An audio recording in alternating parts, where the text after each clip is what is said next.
Why don't we start with why you're here?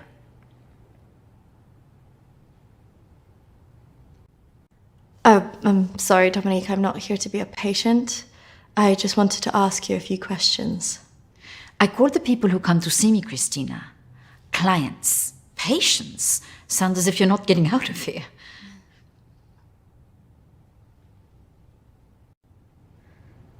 My friend Emily died recently. Yes, I heard about that. I'm sorry you've had to have that experience. Must be very troubling for you. She mentioned you in a journal that she kept. I'm sure she did. I encouraged her to keep a diary of her treatment. I was just wondering if you had some insight into why she would take her own life. I'm sorry, but most of what was discussed is covered by a confidentiality agreement with my clients.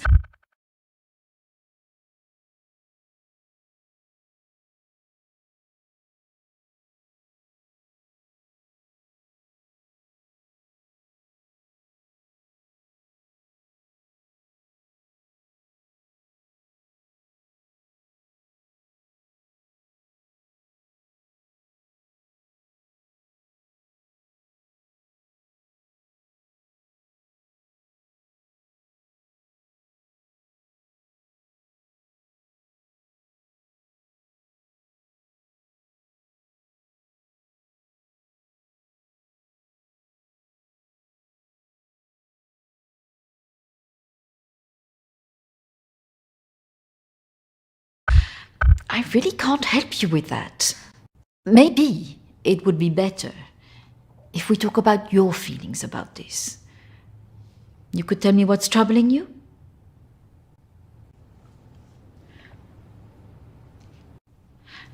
Close your eyes and listen carefully to my voice. Oh, come on, Christina, you need to trust me.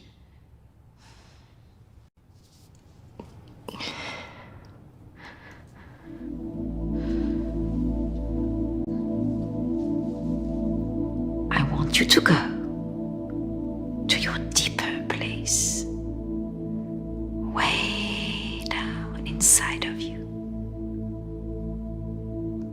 Think of your calm, safe place. Go there, in your mind, now. Oh, come on, Christina, you need to trust me more.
That's good, Christina.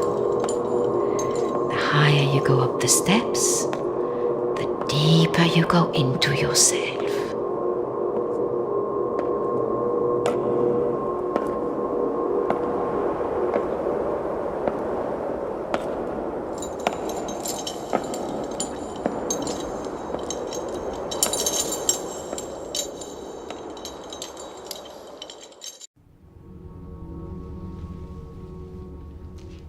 What has scared you recently? I saw a ghost. Do you believe in ghosts? Yes. It's all right not to be sure. They are our after all, just a figment of our imaginations, representations of our anxieties and guilt. Then why would I see one? Our minds see what they want us to see. Do you believe in the afterlife? Yes. Do you believe in carrying on when everything else looks hopeless? Yes. Tell me about your relationship with your parents.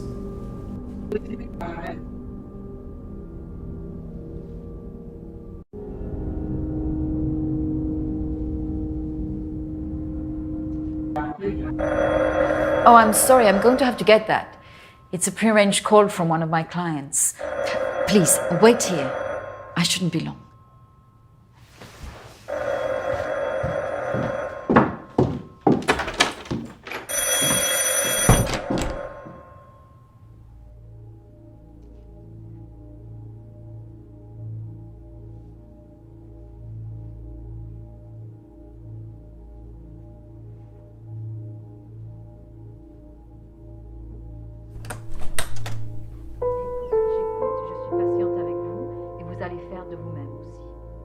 Et la prochaine fois, quand vous viendrez, voilà, nous allons vraiment travailler là-dessus. Ça ira beaucoup mieux et vous verrez. Non, non, non, surtout ne faites pas ça. Ce sont que des failles. Non. Voilà. Et la dernière fois que vous êtes venu, vous avez bien vu, il faut rester calme. Et vous verrez, la prochaine fois, nous en reparlerons. Voilà. Et vous verrez, ça sera beaucoup mieux pour vous, hein. Ah non, surtout pas, ne faites pas ça. Voilà. Et je vous verrai, oui. Peut-être plus tard, après, oui. Patience. Beaucoup de patience.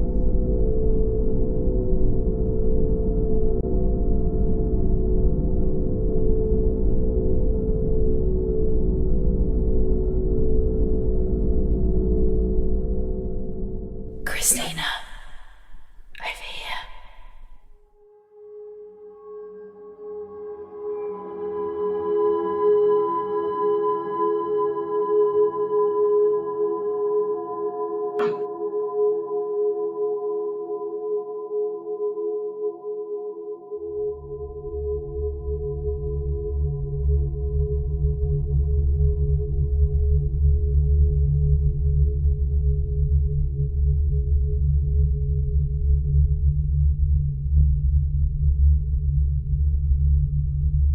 Come on, over here.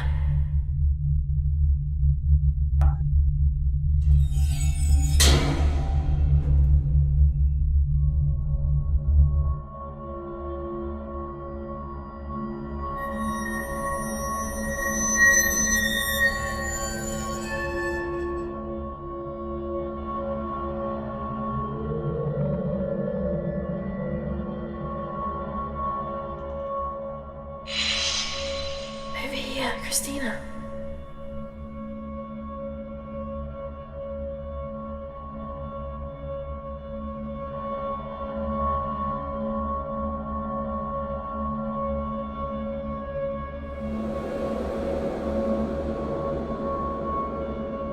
In here.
I'm sorry, I was just trying to find a bathroom.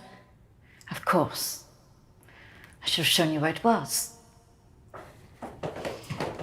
What was I thinking?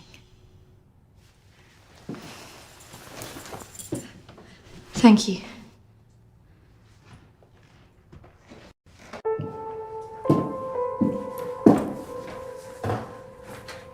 Thank you for your help. Not at all. You're an interesting girl, Christina. I hope you find the answers you're looking for. Do speak to Reverend Peter at the church. I'm sure he can help you with this.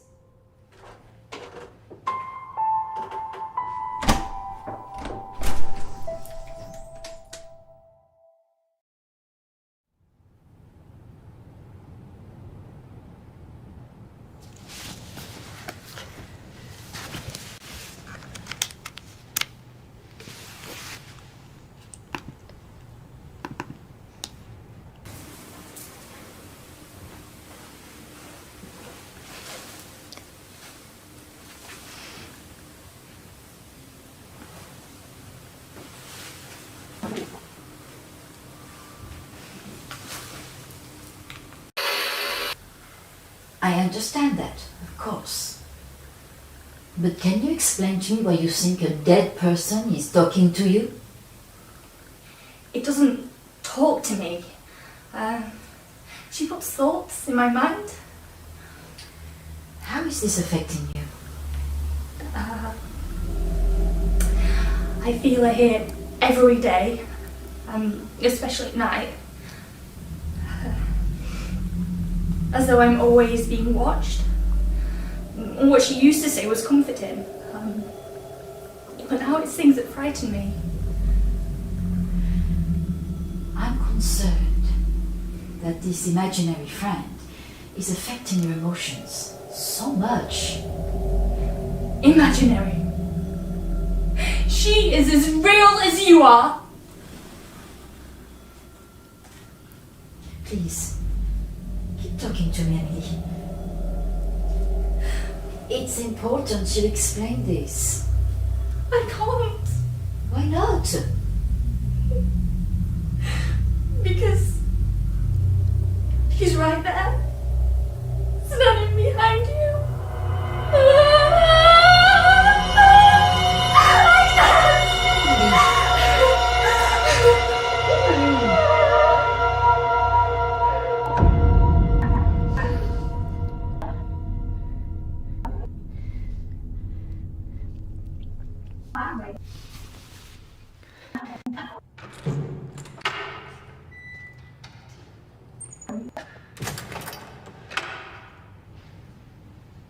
Hello and welcome.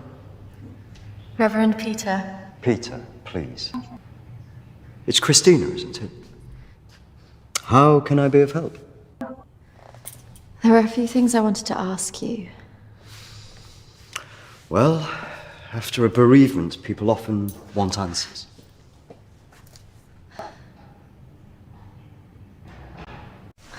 It's about Emily. She was troubled by a lot of things. Yes, I knew she was troubled. I tried to help her where I could, but she didn't regularly come to this church. And people who aren't religious often feel uncomfortable asking advice from a man of the cloth. Emily talked about seeing ghosts here in the village. And it's something that I've experienced as well. It's very common after a death like this to have such experiences, even for those that don't believe in the paranormal.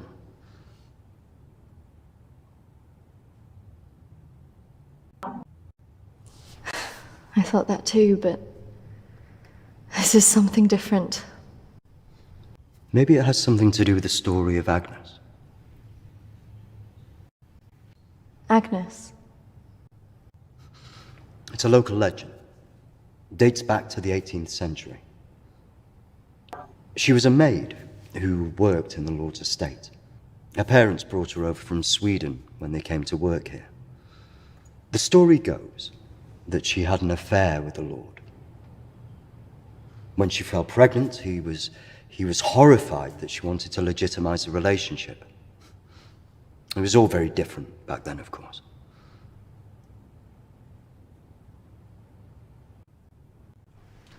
And nobody helped her? Not from the village, no. And the staff from the house, well, they turned their back on her because of the shame of it.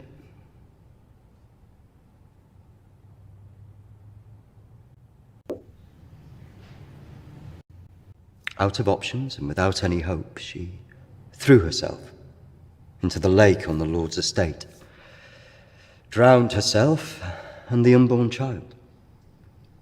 And that's where the ghost stories come from? Thanks, Anne. Bye. Not exactly. It's said that she cursed the area with her death, and that her spirit returns to taunt young women into taking their own lives. It's all nonsense, of course.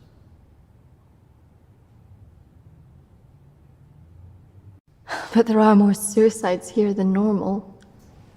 Some areas are more prone to this than others. The sad fact is, suicide hotspots occur more often than you'd think. And having a local legend like this only adds to the problem and plays into people's neuroses.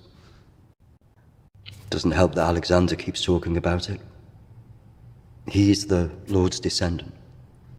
He lives here in the village? Yes. The estate's had the same family and for hundreds of years. I wouldn't recommend talking to him about this. It's not the kind of thing you want to hear when you've just lost a friend in the way that you have. It can be a little bit grumpy too.